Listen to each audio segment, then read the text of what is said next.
그동안 이 프로를 보시는 분들이 이 프로 보시다 보면 말은 다 맞는 말인데 이제 화가 난다 그런 말씀들을 많이 하셨어요. 그래서 오늘은 좀 즐거운 이야기를 하려고 나왔습니다. 그러니까 그동안 우리나라 역사가 잘못된 부분을 이야기할 때마다 여러분들이 그 대책이 뭐냐라고 말씀하셨는데요. 가장 중요한 대책은 우리 관점을 담은, 그러니까 우리 민족의 주체적인 자주적인 관점을 담은 역사 교과서가 출간되는 것이 대단히 이제 중요했었습니다. 역사 교과서 출간하는 것이 이제 쉬운 일이 아니죠. 그런데 저희가 여러분이 노력한 끝에 드디어 제목에서 이렇게 보시는 것처럼 온 국민을 위한 대한민국 역사 교과서가 이제 상하 2권으로 이제 출간이 됩니다.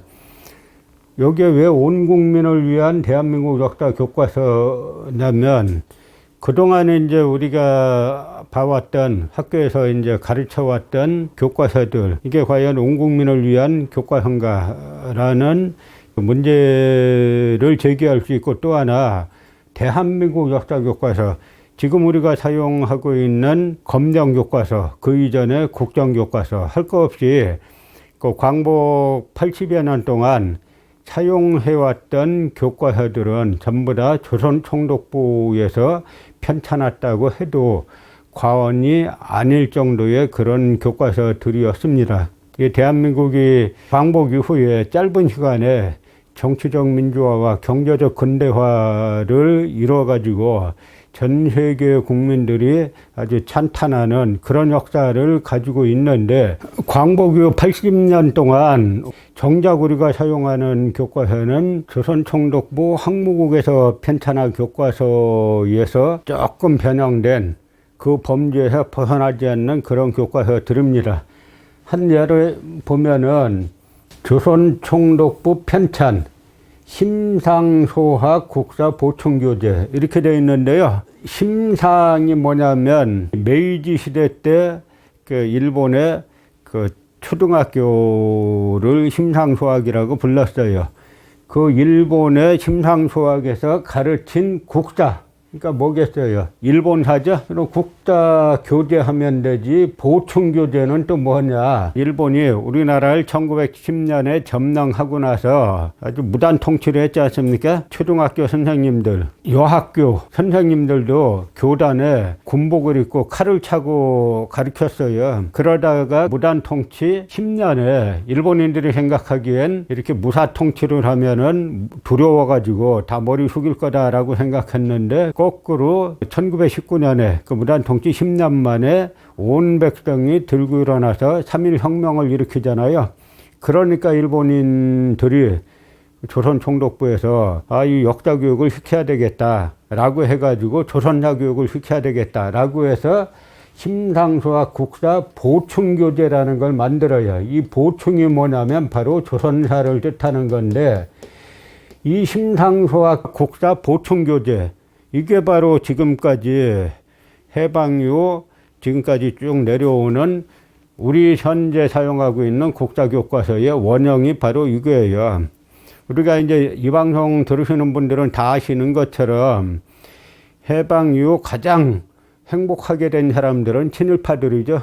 자기 주인들이 쫓겨가면서 친일파의 노예 노릇했던 사람들이 그 친일파들의 높은 자리를 차지해가지고 가장 떵떵거렸어요. 여기에서는 그 미군정과 이승만 정권이 친일파들과 손잡고 국정을 운영한 이 반역사적 그 행태가 가장 중요한 뿌리였는데요.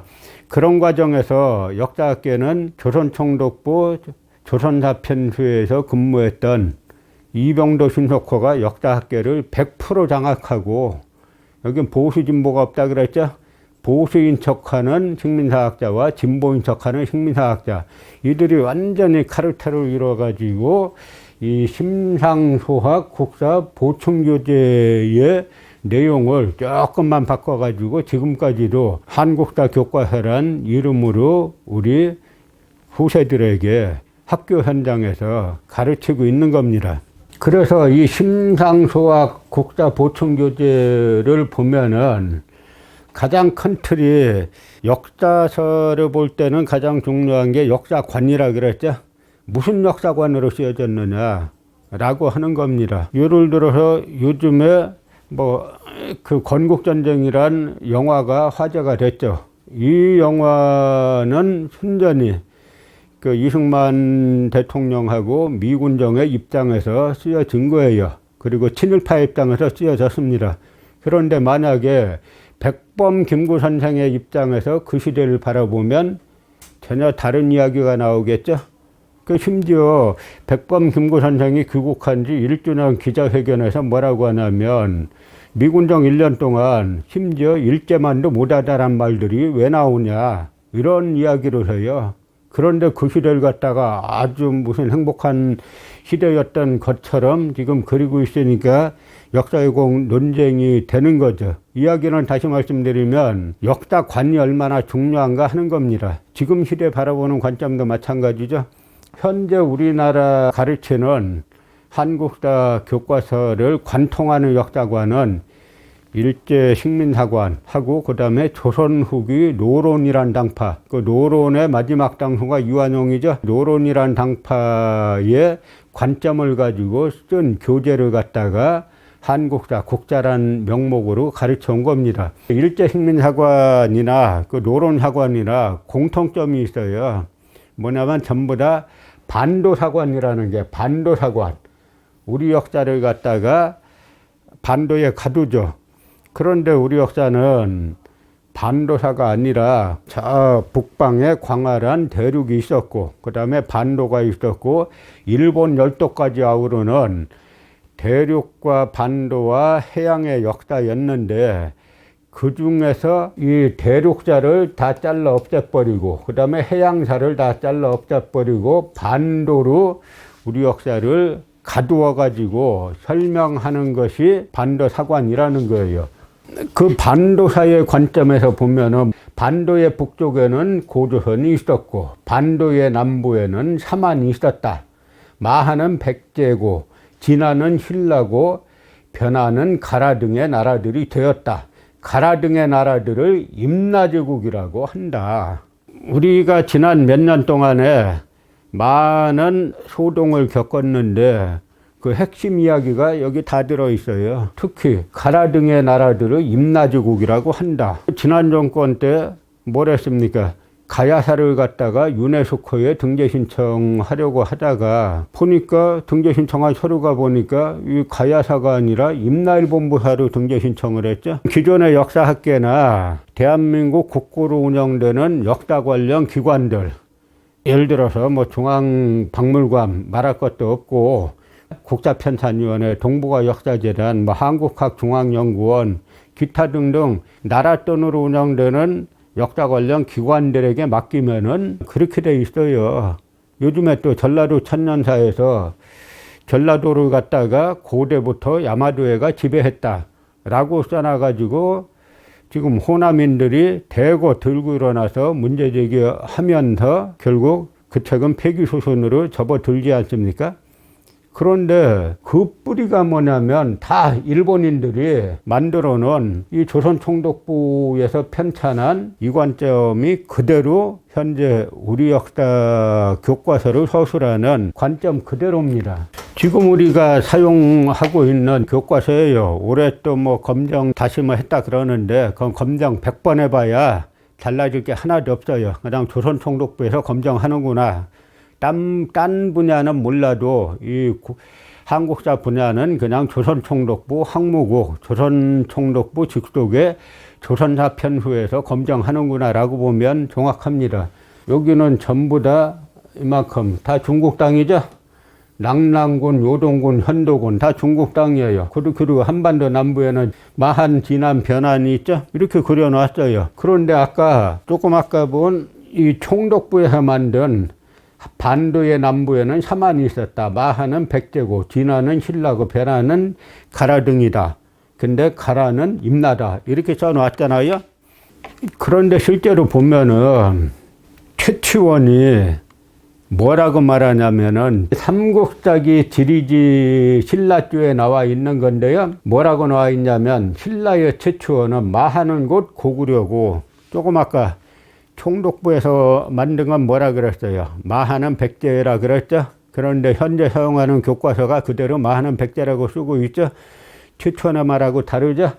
마하는 곧 고구려고, 변하는 곧 백제고, 진하는 곧 신라다라고 했는데, 이런 여러 설명이 사실과 근사하다. 이 얘기는 누구 이야기냐면은 이 삼국사기를 편찬한 김부식을 비롯한 고려 역사관들의 평가예요. 그러니까 당대 최고의 지식인인 최초원은 뭐라 그랬습니까? 최초원은 당나라 유학 가가지고 그 당나라에서 외국인들에게 실시하는 빈공과라는 과거가 있었어요. 여기에 급제했죠. 그리고 나서 그 고변의 종사관으로 황소의 난이 일어났을 때 참전했다가 토황소 경문을 써가지고 아주 대단한 문명을 날리죠. 그래서 당나라 희종이라는 황제가 이 금으로 만든 허리띠를 갖다가 하사할 정도의 당대 최고 지식인이에요. 그 지식인이 뭐라 그랬냐면 마하는 고구려고, 변하는 백제고, 진하는 신라다 이렇게 말했어요. 근데 이 평가에 대해서 김부식을 비롯한 고려의 사관들도 이 설명이 맞다라고 말했잖아요.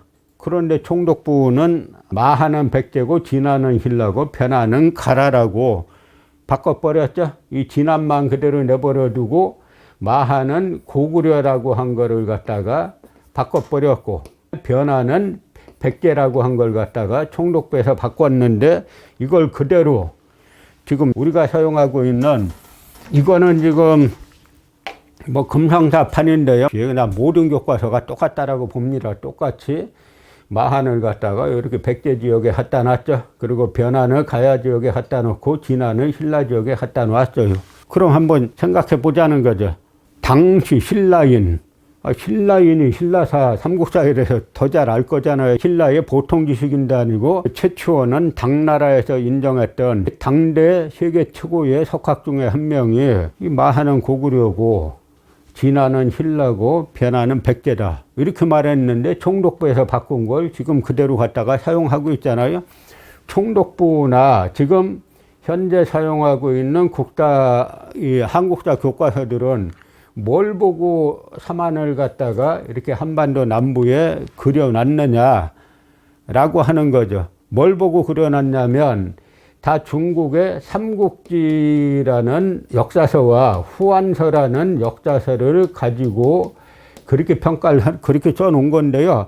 정작 삼국지와 후한서를 한번 보면은 하는 대방의 남쪽에 있는데 사방 사천리다. 아니 이거 보고 썼다고 지금 주장하는 거예요. 이 교과서는 이 얘기 안 나오지만 이 교과서를 쓴 바탕이 되는 게 국사편찬위원회에서 나온 한국사라는 뭐 50몇 권짜리 책이 있는데 그 책이 교과서 편찬하는 기본이 됩니다. 거기에 보면 다 삼국지 후한서에 이렇게 돼 있다라고 나와요. 그런데 우리가 조금 전에 확인한 삼국지 뭐라고 돼 있어요? 삼하는 사방사천리다.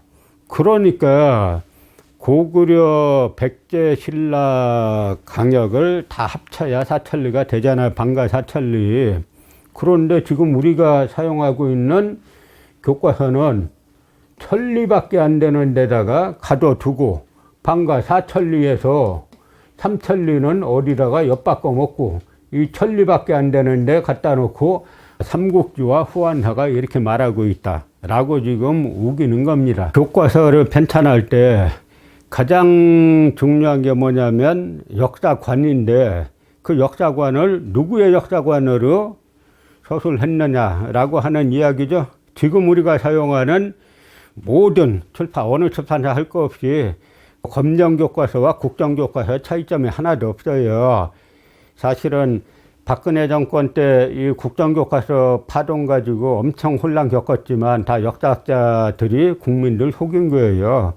왜냐하면 국정교과서는 한 권이고 검정교과서는 뭐 6, 7권 되지만 내용보세 차이가 있나? 그건 뭐냐면 국사편찬위원회에 검정 기준이 있어요. 이렇게 써야 된다. 삼한 하면은 한반도 남부 편리에 써야 된다. 기준이 있어요. 검정 기준이. 그 기준에 벗어나면은 심사에 탈락하기 때문에 모든 교과서가 같을 수밖에 없죠.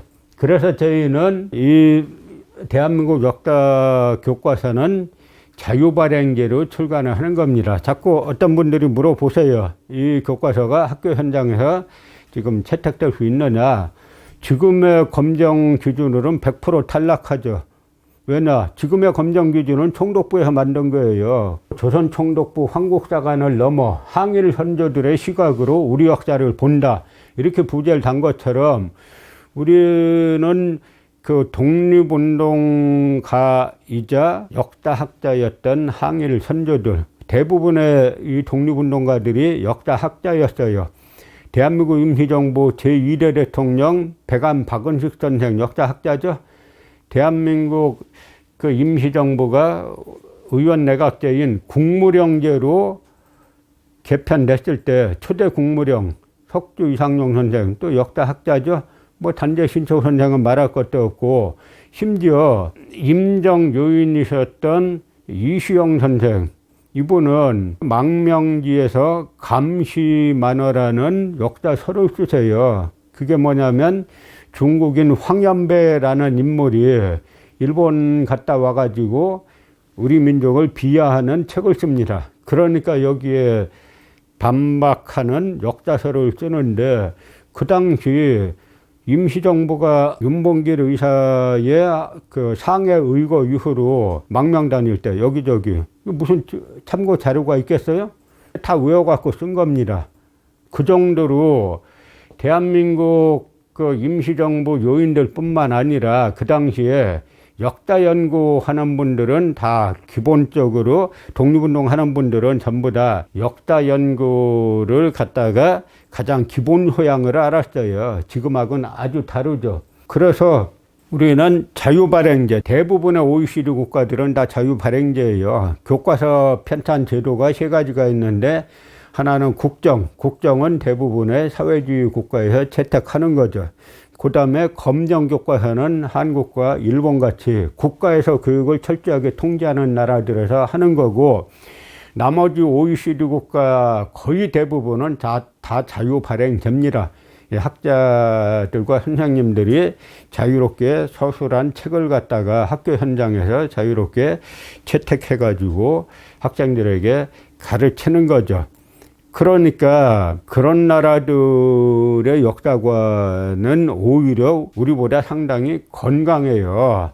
우리는 아직까지 해방 80년 되도록까지 총독부의 역사관을 배우고 있지 않습니까? 근데 여러분들 이 중에 아마 이 그림 보신 분이 거의 없을 거예요. 이게 뭐냐면 해가 떠오르고 산 위에서 또 아래 보면 이 해 떠오르는 걸 보고 춤추는 사람들이 춤추는 그런 그 형상도 있는데요. 이 형상이 어디 있냐면 중국의 산동반도. 우리는 요즘 홍산문화 이야기 많이 하지 않습니까? 요하유역에도 동이 문명 문화가 있었고 지금의 산동반도 하남성 아래 이쪽도 동이 문화가 그 아주 동이족 유적이 상당히 많았어요. 뭐 많았다기보다 이 당시 신석기 유적은 거의 다 동이족 유적이다라고 봐도 과언이 아닙니다. 그런데 이 동이족의 특징이 뭐냐면 하늘에서 내려왔다는 천손 사상, 그리고 이 태양을 숭배하는 사상, 체를 숭배하는 그런 사상들, 그리고 조상을 숭배하는 그런 사상들인데요. 이 산동반도에 있는 동이족 유족들이 그대로 이걸 담고 있는 거예요. 근데 이거는 어떤 내용이냐면 산해경에 보면은 산해경이라는 중국에서 아주 오래된 사전식의 책이 있는데 사실 산해경은 동이족의 신화집이라고 해도 과언이 아닙니다. 거기에 보면은 과, 보, 추, 일이라는 이야기가 나오는데요. 과보라는 인물이 태양을 쫓아서 간다는 거예요. 근데 결국은 태양을 쫓아갔다가 결국은 죽게 되지만 그냥 죽는 데서 끝나는 게 아니라 나무를 던졌는데 그 나무에서 많은 수풀이 피어난다고 하는 이야기인데요. 이거는 뭐냐면 산동반도 남쪽에 일조시라는 곳이 있어요. 일조시에 천태산이라는 곳이 있는데 그 천태산 꼭대기에 가보면 무슨 이야기가 있냐면 동유족들이 저 북방에서부터 해를 쫓아 내려와 가지고 그 천태산 꼭대기에 올라가서 정확하게 태양이 떠오르는 지점에서 태양이 떠오르는 걸 보고 이 동유족 우리 선조들이 즐겁게 춤추면서 막 노래하는 그런 걸 형상화한 게 바로 이 그림이에요. 총독부 황국사관에서는 우리 역사를 다 깎아 내렸다는 게 뭐냐면 결국 시간과 공간을 축소하는 겁니다. 그래서 우리 역사의 시간을 축소하고 공간을 축소하는 건데 이 교과서에서는 최초로 우리의 선조들, 동유족 역사까지, 그러니까 단군 이전에 신석기를 사용했던 동유족 역사까지를 복원하면서 현재까지 우리가 어떤 경로를 거쳐서 여기에 이르게 됐나라고 하는 걸 갖다가 담은 최초의 역사관입니다. 이 책의 출간으로 비로소 식민사학과의 전쟁에서는 우리가 그 모든 역사관, 모든 이론 이런 점에서 완벽한 우위에 올라섰다라고 볼 수 있고요. 앞으로 이 내용이 초중 고등학교 아니면 유치원에서부터 우리 어린이들, 학생들이 이 내용을 가지고 우리의 역사를 갖다가 인식해야 되는 거고, 그렇게 되도록 우리가 다 같이 노력해서 광복 80년이 되도록 총독부 역사관이 우리 뇌를 지배하고 있는 이 지긋지긋한 현실을 끝내야 되는 거죠. 아베 총독이 뭐라 그랬어요? 100년 동안 우리 역사관에 그 일본 역사관에 지배를 받을 것이다 라고 했잖아요. 거의 20년밖에 안 남았어요. 그러니까 우리가 빨리 이 총독부 역사관을 제거하고 총독부 역사관으로 지금 배우고 있는 교재들을 이 온 국민을 위한 대한민국 역사 교과서로 대체할 때, 그때 비로소 이 대한민국이 나라다운 나라가 되었다라고 말할 수 있습니다.